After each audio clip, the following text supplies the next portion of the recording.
Бул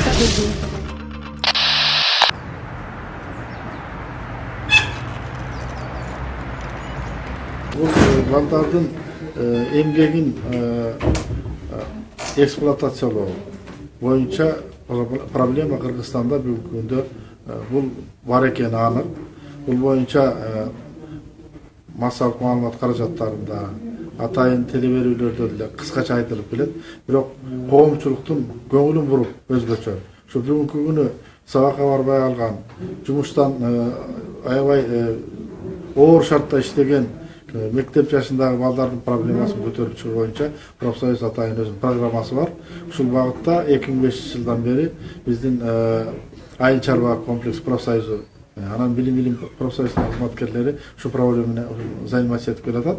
Мына акыркы жылдары эле, мына 2005-тен 15-жылга чейин программа боюнча мына биздин айыл чарба профсоюз кызматкерлери ушул проекттин үстүндө иштеп атат.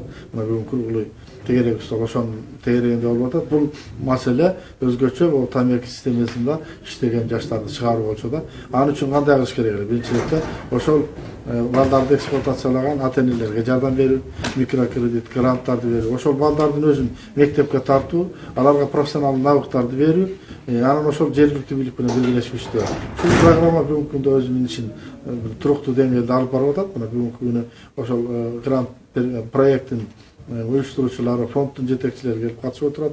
Мен ойлойм, муну менен биз өкмөт менен бирдикте мына бүгүнкү тегерек столго министрликтер катышып отурат, өкүлдөрү айыл чарба министрлиги, билим берүү министрлиги, эмгек министрлиги, социалдык өнүктүрүү министрлигинин өкүлдөрү катышып отурат. Бул маселе өкмөттүн деңгээлинде такай мониторинг жүргүзүлүп, ушунун артында иш болуп туруш керек да.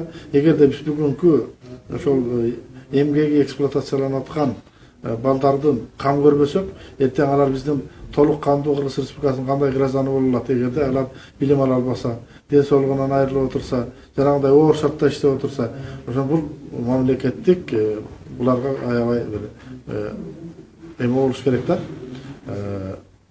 жардам болуш керек. Ошон үчүн ушул проблеманы профсоюз көтөрүп атабыз.